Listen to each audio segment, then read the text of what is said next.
Φτάσαμε σε σημείο να παίζουμε ένα παιχνίδι, το οποίο είναι παιχνίδι ραντεβού με την ιστορία. Είναι μεγάλη υπόθεση για την ομάδα μας.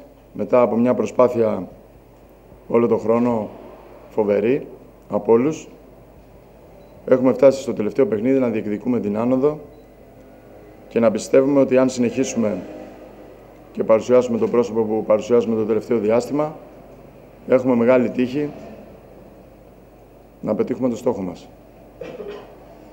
Οπωσδήποτε είναι ένα παιχνίδι πάρα πολύ δύσκολο, εναντίον ενός αντιπάλου ο οποίος χρειάζεται και αυτός τη νίκη για να ανέβει αυτός κατηγορία, όσο τη χρειαζόμαστε κι εμείς.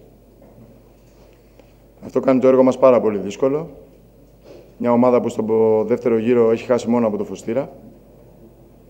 Μια ομάδα η οποία και πέρσι διεκδικούσε και ήμουν προπονητής εγώ. Και φτάνουμε σε αυτή τη τελευταία αγωνιστική να κρίνονται όλα. Εμείς έχουμε το σοβαρό πρόβλημα του Λευτέρη του Ψυχουντάκη, που από τη μία μας δυναμώνει και μας κάνει να βλέπουμε ότι στο ποδόσφαιρο υπάρχει και μια άλλη οπτική γωνία. Από την άλλη όμως δεν πάβει να είναι ένας σημαντικός παίκτης για μας και δεν ξέρουμε αυτή τη στιγμή που μιλάμε αν θα μπορεί να μας βοηθήσει ή όχι. Επίσης θέλω να πω ότι τα παιδιά κάναν μια τρομερή προσπάθεια. Είμαστε μέσα στα σχέδιά μας. Είμαστε σε αυτό που είχαμε σχεδιάσει και δουλέψει όλη τη χρονιά. Επιβεβαιωθήκαμε ότι η ομάδα στο δεύτερο γύρο θα είναι πολύ καλύτερη, ότι η ομάδα σίγουρα θα πάρει περισσότερους πόντους στο δεύτερο γύρο. Αυτά όλα γίνανε πραγματικότητα και φτάσαμε σε αυτό το σημείο να διεκδικούμε την άνοδο. Στο προηγούμενο παιχνίδι οι παίκτες μπήκαν με εμπιστοσύνη στις δυνάμεις τους, πήραν τα ενία του παιχνιδιού και έδειξαν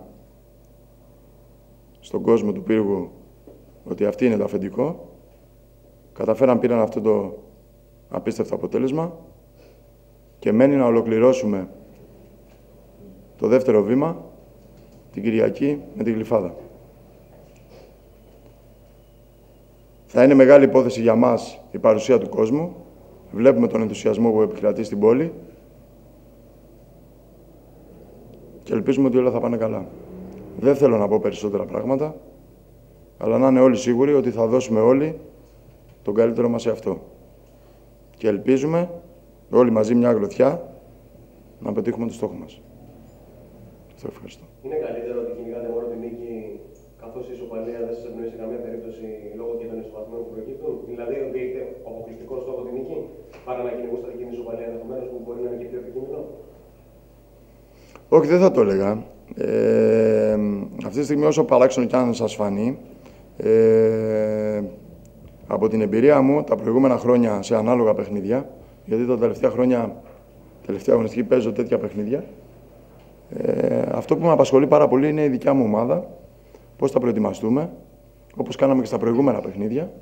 Βλέπουμε αυτού καθ' αυτού το παιχνίδι και νομίζω ότι δεν σκεφτόμαστε ούτε σενάρια, ούτε τι χρειάζεται, τι δεν χρειάζεται. Αποκλειστικά το παιχνίδι και την νίκη. Τίποτα άλλο. Τα σημαντικότερα στοιχεία του παιχνιδιού, τα οποία θα κρυθεί το μάτς, ποια είναι? Τι χρειάζεται, τι απαιτείται να έχει η ομάδα?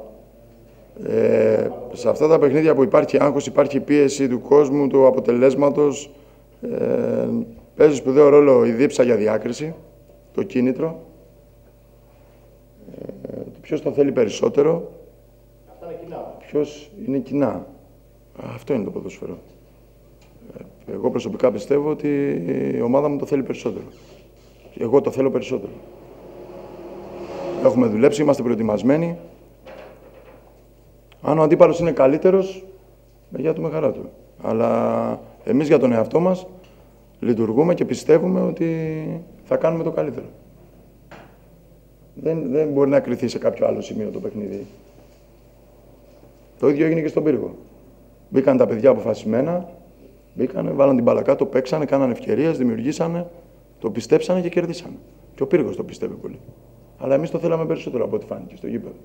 Καθρέφτης είναι το γήπεδο, ό,τι και να λέμε στα λόγια, η μπάλα είναι στα πόδια των παιδιών.